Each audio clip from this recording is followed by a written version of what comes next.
हम सुनते आए हैं कि त्रिभुज के तीनों कोणों का योग 180 अंश होता है। आज हम सिद्ध करेंगे कि त्रिभुज के तीनों कोणों का योग 180 अंश कैसे होता है। तो चलिए आइए क्लास शुरू करते हैं। हमारे पास दो प्रकार के कथन आते हैं, इसे हम थ्योरम या प्रमेय कहते हैं। इसमें दो प्रकार के कथन पूछे जाते हैं। सिद्ध कीजिए कि त्रिभुज के तीनों कोणों का योग दो समकोण से मिलकर बना होता है। कितने बताए हैं इसके अंदर? दो समकोण से मिलकर बना होता है। या फिर सिद्ध कीजिए कि त्रिभुज के तीनों कोणों का योग 180 अंश होता है। इस प्रकार से हमारे पास प्रश्न आता है।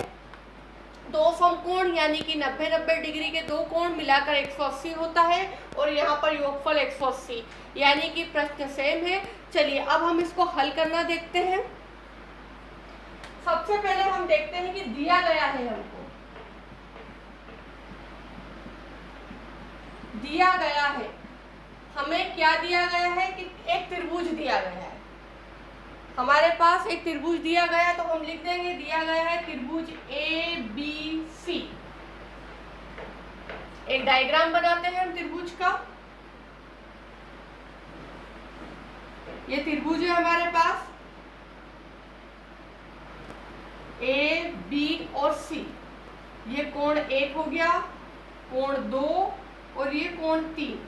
हमने यहाँ पर एक त्रिभुज ले लिया है। फिर इसके बाद हमें दिया होता है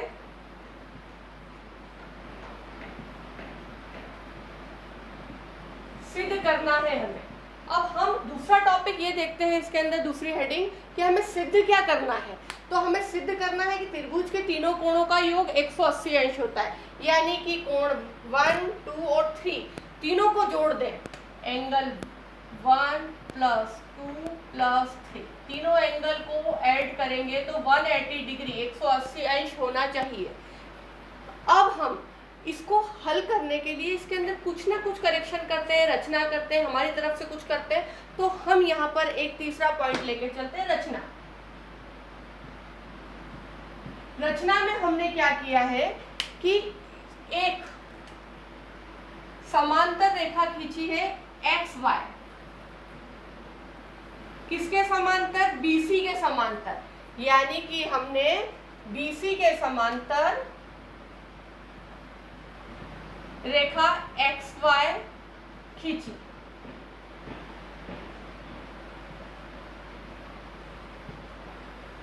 चलिए ये हो गई हमारी रचना। अब हम आते हैं उत्पत्ति पर। अगली हेडिंग है हमारी उत्पत्ति। उत्पत्ति में हम सबसे पहले एक चीज देखते हैं कि जो हमने रेखा XY खींची है ये किसके समांतर है? BC के समांतर है। और साथ ही इस XY रेखा पर कौन सा बिंदु मिल रहा है? A, यानी कि रेखा AB जो है और रेखा AC ये XY को बिंदु A पर काटती है। तो ये लाइन हम लिख देते हैं। रेखा XY को रेखा AB व AC बिंदु A पर काटती है। यहां तक आप लोगों को समझ में आ चुका होगा। रेखा AB और रेखा AC रेखाखंड XY को बिंदु A पर काट रही है। ये बिंदु A है, यहाँ पर काट रही है। इसे काटने से आपको दो कोण और दिख रहे होंगे। कौन से? एक कोण दिख रहा है आपको ये वाला और एक कोण दिख रहा है आपको ये वाला। इसे हम एंगल नंबर 4 और इसको हम 5 कह सकते हैं। हमने क्या करा? चौथा और पांचवा दो कोण और प्राप्त कर लिए हैं इस रेखा को समांतर खींचकर। चलिए अब जब हमको 1, 2, 3 कोण मिल चुके हैं, किस पर? ये हमारे पास एक सरल रेखा है। सरल रेखा पर आपको 3 कोण मिल रहे हैं। कोण 4, 1 व कोण 5 सरल रेखा पर स्थित है।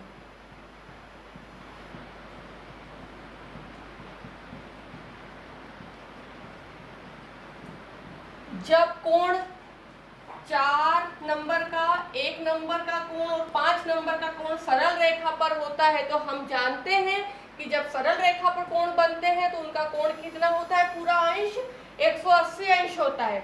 इसका मतलब ये हुआ कि कोण 4, कोण 1 और कोण 5 को हम जोड़ दें तो हमें 180 अंश मिलेगा, क्योंकि ये किस पर बने हैं, सरल रेखा पर बने कोण। अब हमने पिछली क्लास में भी पढ़ा था कि एकांतर अंतःकोण होते हैं। आप लोगों को यहाँ एकांतर अंतःकोण दिख रहे होंगे। कोण नंबर 4 और कोण नंबर 2 एकांतर अंतःकोण है। कौन से हैं? चूंकि कोण नंबर 4 बराबर है कोण नंबर 2 के और कोण नंबर 5 बराबर है कोण नंबर 3 के। Angle 4 equal to angle 2, angle 5 equal to angle 3। ये कैसे हुआ? इसे हम एकांतर अंतःकोण कहते हैं।